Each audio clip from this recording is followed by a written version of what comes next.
Yo, and to be real, like, we're just talking about like these intentional acts. You know what I'm saying? Intentional acts in the world.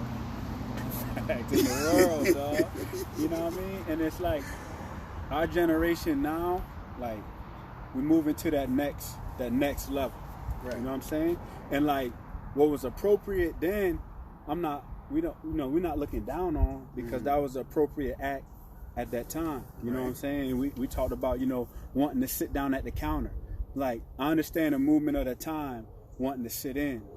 But now it's like that next progression is that ain't equality. You know what I mean? Look, I agree. And like I shared a story with you earlier, it's not the same set of stuff that we got to go by. We going by an outdated agenda. You know what I mean? Like a truly outdated agenda. Like, when you just said that thing with me about going in places and demanding your respect, like, I got to be honest, there's so many places I went in and I just took a certain treatment because I'm black. Right. And I felt like that's what I'm supposed to do. Right. You know what I'm saying? Like I hold the door open. Right. I'm all, hey, I got the door for you, ma'am. Right. And then they look at me like, yeah, you supposed to do that. Right. You know what I'm saying? You supposed to do that. That shit hurt you when they don't say thank you. It hurts you on the inside, because a black man is an emotional man. Like, bro, a black man is an emotional man, bro. We feel. Like, we didn't really ask to be this way, bro, but the way we built, we just feel. That's like, real, though. That's why we've been the creators of arts, bro. We've been the creators of music. Like, the songs that's been written that came from the bottom of it. Come on, hey, man. Listen, I used to talk to the little boys at camp, right? The young boys, like, black men talk, like, to hide your emotion. And I'll be like, you could tell a dude about to cry in a movie, because right when it get emotional, he crack a joke. You know what I'm saying? The joke be way off task. He'd be like, and I'll be like, watch the next movie and some emotional scene come up and you got to deal with emotion, and watch how many people crack a joke, and like clockwork. Them boys might not notice it then. They see people crack a joke hit.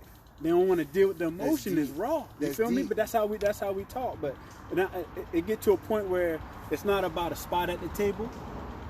It's about having your own table. You know what I'm saying? And controlling who Say that again. there. Say that again. It ain't about having a spot at the table. It's about having your own table. Right. It's about controlling the spots. You decide who come to your table. It ain't about begging to go to nobody's table. You know what I'm saying? So, and that's where we got it messed up. And look, but let me tell you what's the roughest part. All right, they look at us, right, and because we want to make these moves, we looked at as militant or demanding, but any other race of man that lives on this planet, bruh, they make sure that they taken care of. They make sure that their people taken care of. You don't see the Asian man going to help nobody else before his people straight. Right. You know what I'm saying? And you also don't see him begging for nobody. Right.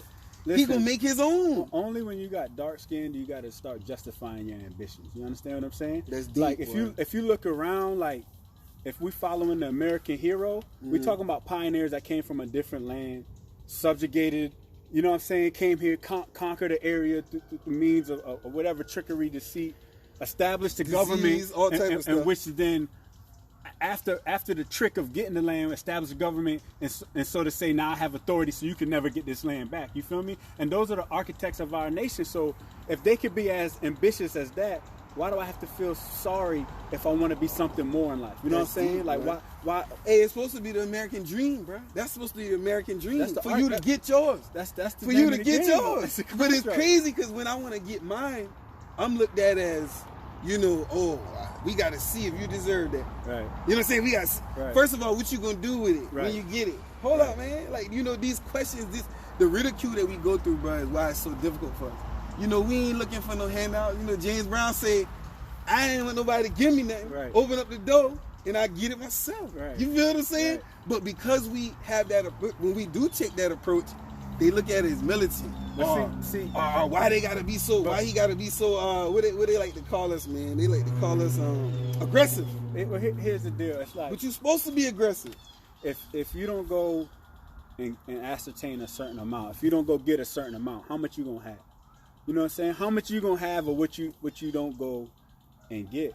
And so like question. that whole idea of militant, that's ridiculousness. You know what I'm saying? Because at the end of the day, like everybody, it's really your duty to maximize all your efforts. Like it's your duty. So Amen. Like Amen. If being a teacher in the school, the thing that pissed me off the worst about black students isn't the grades they get. It's that if they even freaking try, they'd ace it. You know what I'm saying? If they give the same effort to any test, like they give the whatever they want to do now, and it could be anything, it could be good or bad. Whatever a young African American kid want to do, he'll do that. I don't care nothing to stop him from doing it. You understand what I'm saying? You're right. So that ability exists. It just depends on where you focus your energy. So that's what make you mad. It's like, boy, they think we dumb, and they don't even know you ain't even try. Hey, or they think you dumb because of the fact that you forced to run in their lane, though. Let's talk about that, bro. Like that project when we discussed, man, if you don't mind me sharing that, like that project you did when you was a young boy in school, made you hate your teacher, made you hate your school. Being the only soul, really made me hate myself. Being the only make you hate yourself, bro. And that's a depression that start. And we can't talk nobody because you know what people tell us. Ain't that wrong with you? Ain't that wrong with you, cuz? You weak, or you a punk, or whatever they might choose to say. But check this out. So you said you put all this heart and soul in this project, right? The depth of the level you was thinking on was so deep that even your teacher couldn't get with you, bro. So instead of her saying, "Oh my God, I had an epiphany," like this dude opened me up, like I wouldn't have thought about it that way, Willie. She shot you down and failed your project. Yeah. So look at how we get. You know what I'm saying? It'd be hard to keep fighting sometimes when everybody working against you. Well, my daddy told me this. He said back in Appalachia, when he came home from the war, he went to go get something to eat at the diner. Mm-hmm. He said when he walked in the diner, the white folks didn't really move, didn't get up or nothing. But like the black waitress would rush the door and be like, "Oh, y'all got to go around the back." And it's so crazy that the system that they put out is really reciprocated more by the people in the system than the people who put it out there. You understand what I'm saying? So it's like the programming existed for a certain amount of period, but it was adopted as a lifestyle. That's deep. You feel me? Yeah. And so now it's a self-perpetuating cycle where we kind of manage ourselves. We keep ourselves in bonding in a sort of slavery. We keep the system going. Crab in a barrel. It don't even have to exist no more. They dropped that system hundreds of years ago, bro. 400 something years ago. Right. I mean, this system was put into play, right? And they said, look, if we put the dark skin against the light skin, boom, now we got something working. We got a little negative energy working right there. The old versus the young. Any old fella that was once tough kind of hate to see when he can't be tough no more. Right. So instead of him giving that energy that he got left to the next generation so they can progress and honor him, you know what I'm saying? He gonna say, "Oh, I'm gonna keep that little nigga down, so I can run a little longer than I'm supposed to even run." Yeah. You know what I'm saying? Life is a natural progression. We supposed to hand over torches. Right. But see, that's one thing put in place. So then now they pick the prettiest slave out the bunch, right? Now she master concubine. Right. Now somehow she think it's a benefit to her that she's sleeping with the master, bruh. And then so now, subconsciously, every other slave in the field wish she could be her, because she don't got to pick as much cotton. Right. You know what I'm saying? That shit's so deep, bruh. And when they put these things in place, we sitting here acting like we straight, but we don't spend enough time taking it backwards. Hey, we ain't undoing the work. But listen, we gotta undo the work. You said the pivotal thing, right? These actions that happen, right? They didn't actually happen to us, right? Mm-hmm. We're just aware of the action, and our awareness of the action causes a response. You get what I'm saying? Right. So this is the self-perpetuating system I speak of. That's deep. That this Still impacts you, a woman being raped, even though you're not a woman, nor was you ever raped. But for sure now, the psychological scars of that impact you today. So that is in itself. That's deep. The system of perpetuation. That's a whole nother level of the situation. You feel what I'm saying? And it done been on so many levels, bruh, that we still steadily trying to, you know what I'm saying? Well, I must admit, I give a lot of us credit. Let me say this, because I think a lot of us is finding our own history now. Yeah. I don't think I wasn't the one to settle back then. Hey, look, boy, 5 years old, I wrote an essay about slavery and how crazy it was.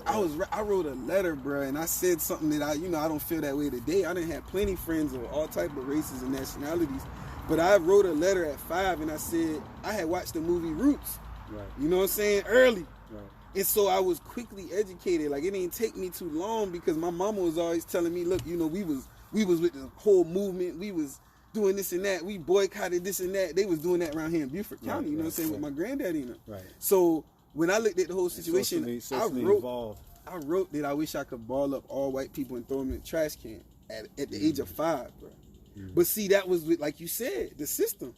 Like, it had me angry, and it was still in place, and it still was working with us, bro. My uncle said when Roots came out and they was in school, they went to school and beat up all the white folk. Yeah. Now, did that solve something? But they didn't really solve something, bro. But like you said, it kept the system going. It made us want to hate. It made us want to hate. This is why, you know, I had a, you know what I'm saying, like I guess an issue in a sense with the schools, like, agenda.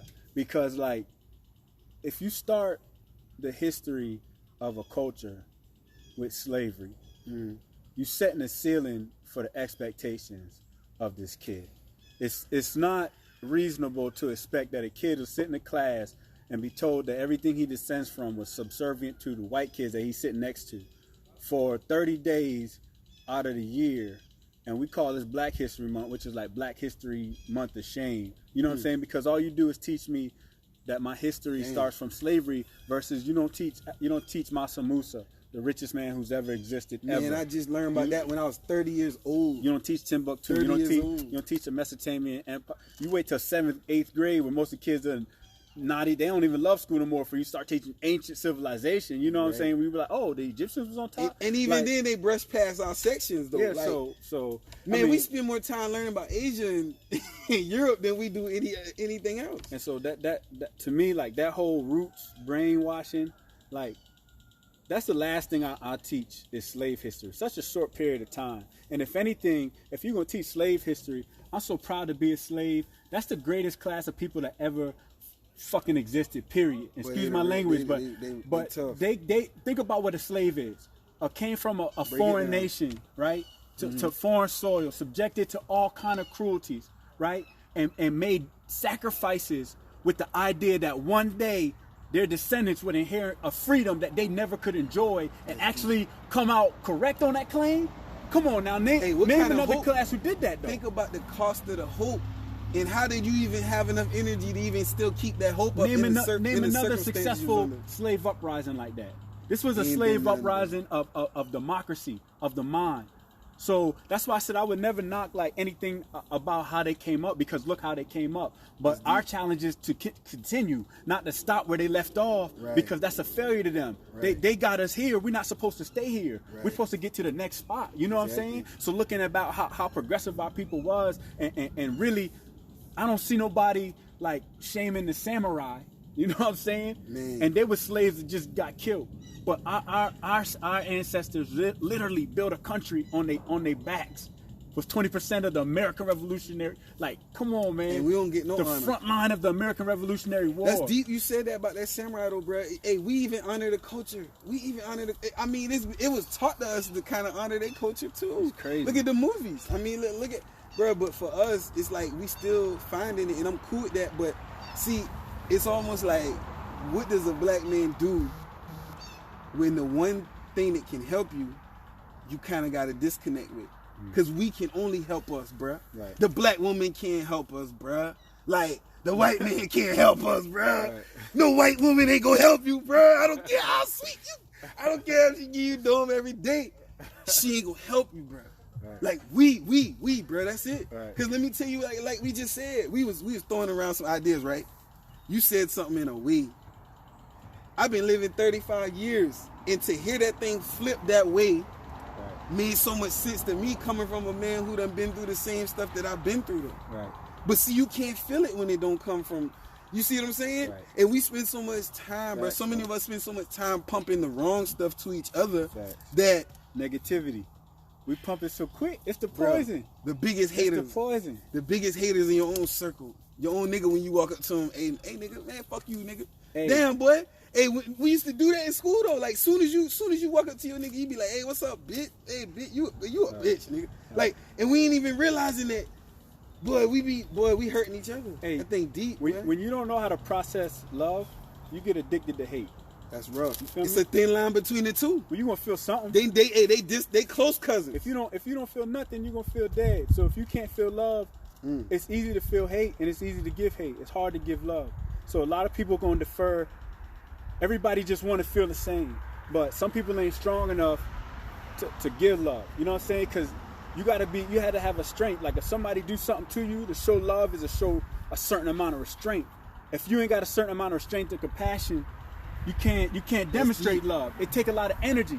Somebody do you wrong, your best friend, you want to show them love, you got to be able to forgive that wrong so that you can show love. Because if you can't, you're just going to be like, oh, hate gonna come in ASAP. So it is what it is. Like, so when people showing me hate, I just know that they're just too weak to show love.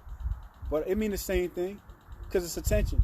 You look at Donald Trump, he in the office, everybody say they hate him. No, if you speak that man's name, if you talk about him, you don't hate him, you love him. Because you always see him. Putting them out people there, you really hate, you don't never want to see. That's deep, boy. You know what I'm saying? You don't ever want to hear about. Hey, how about this? You can't hate nothing you don't love. Or else it's invalid. Right. Or else it's invalid to you. Put it like this, it's the same. It's non-existent. It's energy either way. Whether it's negative, positive, you still got the lights on. You still connected with that item. You ever see the little chart when you was in the doctor when you was little? That shit say it takes so and so amount of muscles to frown and so amount of muscles to smile. Right. It take more amount of muscles to frown, bro. Mm-hmm. But the craziest thing is, people will do that before they smile. You understand what I'm saying? Right. Like you would mean mug somebody. Listen, you gotta put your smile down. Boy, that's deep, boy. You be walking around smiling. Sometimes you wanna be happy, but you black, you can't be happy, nigga. What you smiling about? Hey, you black, you can't be but so happy, dog. In public, I gotta make sure I ain't just smiling for no reason. You know what's crazy? That thing deep, boy. When I was young, right? I used to go to the boardwalk. I was a young kid, and I used to think it was funny because I could ball my fist up and make a face. And like all the white people would like part like the sea. You know what I'm saying? Damn, like it don't matter who experimented with that shit when you was young. I'd be like walking mad, and everybody would just be like, you know what I'm saying? And I ain't have to move. You know what I'm saying? Damn. Like if I just look mad. But listen, you know the crazy part about that's some power though in a way. That's some crazy. Hey, listen, let me break it down to you, Cut. Let me tell you what was deep about that. They don't want you to have that power right there. Nah. Listen now. Let me tell you what's deep. I didn't see that same activity again until I got to Washington, D.C., right? And when I got to D.C., I saw the crowd splitting. And I was like, oh, it's a little angry kid playing a trick I used to play. But it wasn't. You know what it was? It was a bomb. Damn. That really made me think about what I was doing. I was like, damn, they wasn't splitting because they were scared of me. They was splitting because they didn't give a fuck what I was mad about. They was splitting because they was letting the little angry black kid go, and they was getting back to their life, just like that bum. And I was like, what the fuck am I being so angry for? And they don't even care. You feel me? That shit deep, bro. And I was like, dawg, I'm done. You know why they want you to be angry? And you know why they don't care? And you know why they show that they don't care? Because it's self-destruction. Right. If I let you keep ticking, if I let you keep burning, you eventually burn yourself up. You eventually blow up. You know what I'm saying? Don't acknowledge you. You go, hey, that's high the blood worst pressure. feeling to a man. That's that diabetes. That's the high blood pressure. Second-class citizen. Hey, and then once you do that to your genetics and your body, and your son watch you, that's the seed I want planted. Right. Now your son gonna watch how you handle what I throw at you. Right. And then his son gonna watch how he handle it. Right. And so now I got a diabolical effect going on, bro. And I don't have to do nothing else. So I would walk by you. Hey, I ain't got to do nothing. I ain't got to do nothing for you. I would walk by you. Your son, boy. I'm serious. And then what that do? Cross over to the daughter, to somebody's daughter he meet. Hey, have mercy on it. But that shit go cross over to somebody's daughter. In effect right now, though. Oh Lord, bro. And I done seen it from the barbershop chair, nigga. Let me just tell you this: 17 years from the barbershop chair, bro. Oh my gosh, bro. The stuff that I done seen, heard, witnessed, had to take home. But they talk about CSI niggas and people in the corner. Hey, they talk about what they got to take home. They talk about psychiatrists, psychologists, what they got to take home. Right. Bro, to see multiple people. My first barbershop, I worked in 8 people. 8 of us. All hungry. Trying to get $1. $10 a haircut. Trying to make it work. Right. Don't you know that I seen everything from crack to coke, to knockouts, to domestic violence, domestic abuse. Right. Seen a couple people get shot at, seen a couple people get straight body slammed, knocked out, whatever you want to think about. But guess what I was doing the whole time, bro? I was living in my culture, right? I was living with my people. But guess what I was doing? I was trying to help all of them. Right. You know what's the most heart crushing shit ever though? When you realize you can't help, like maybe 15% gonna even want to even think about change. 5% of that gonna even that junk hurt, don't it? It hurt, bro. You know it hurt because you up here trying to save when you so talking much. To somebody, we talking to somebody directly, trying to save them, and you looking them in the eye and knowing that nothing you saying is gonna. But you gotta try because it's something in you. You know, bro, I did that shit for so many years. Exhausted, boy. I got so exhausted to where I finally just I can't do it, man. But I thank God for discernment because guess what? I start picking. Oh, it's some people out there that I can work with, and they gonna vibe with me. Listen, that's the growth. You can't help everybody. You gotta cut that dead weight too. You was that flaw to begin with, because you knew.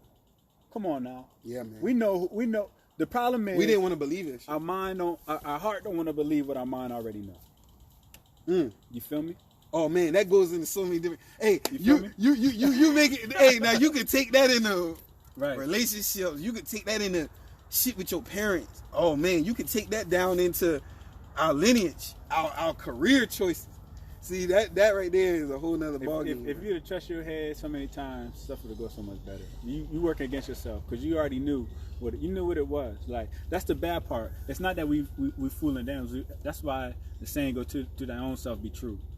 You gotta get to the point where you stop fooling your goddamn self. Like you know what time it is, man. I like that one. And most people know what time it is, but they do it what anyway or nah, stop it, man. You know what time it is. You know what's gonna happen. So accept the consequences. Boy, and when you do that though, that's when you're a real man though. That's when you like let's just highlight some of the brothers that we looked up to. Like I'm gonna be honest, bro. Like I got a fella I just want to say something about real quick. Mr. Crawley was my boss man, right? And he taught me so much with car interior and stuff too. But it was really life though. It was life lessons on the regular. Right. So I just want to say, like, bro, like, it's some real strong soul brothers out there, boy. Listen, that's the reason I even want to keep going, boy. If I'm gonna shout out a brother. Woo! Boy, that dude right there. I'm gonna tell you about him in a minute. I'm gonna shout out my G Adejola. Okay, say no more. Which Adejola? I mean, that was he used to teach at Lee's Allen School too, right? Yeah. Got a couple sons, right? Listen, Adejola. Listen. Okay. Every time, every. This is one of them dudes. Like every time my life about to take a turn, I see him. I saw him for law school. I saw him for AMI. I saw him before I started teaching. And like, it's like one of them dudes. He always got a nugget. You feel me? Like he always got a little gold gem for me every. And we hold on to them gems too. Man. I got a treasure chest with them bitches. Listen, hold on to them. My man told me when I got out of teaching, I was about to start at St. Helena. Adejola said, "Yeah, you teaching?" He said, "Listen, they ain't gonna remember all that Pythagorean theorem, trigonometry. How much stuff you remember?" They said they gonna remember that you tell them you love them, tell them they great, tell them they can do anything. He said they're not gonna like you because you're gonna make them children believe, and they ain't gonna like that. He said, but don't go in there and expect them to like you, but do what you gotta do for them kids. Boy, listen, I ran on that my whole ride. That's a principle to stand on if I ever heard one, especially going into that professional. Because they're not gonna like you. They're not gonna like you because that whole system that you see is flawed. You know, don't work with your kids. Right. And you gonna try to flip it. Right. You see what I'm saying? Right. But instead of, oh, you know what, Mr. Turral, that's a good idea. Right. You know what I'm saying? Guess what they gonna do? No, that goes against policy. Right. But the policies ain't made for us. Right. They ain't made for my boy. Even if policies ain't helping my son. Listen, even if it don't violate policy, most things don't violate policy. They don't want to do it. But check this out. My middle name Ade. Okay. So when I was in Adejola class, they called me Ade. Okay. So I thought that was an interesting tidbit because that's deep. He Adejola. But here's the deal. It's all about connections. That reading, writing, math, that's all good, but them are skills. You understand? Mm-hmm. Skills by itself is like limbs. It's not the core of anything. You know what I'm saying? Right. Like, oh hell yeah, I agree fully. Thinking ability.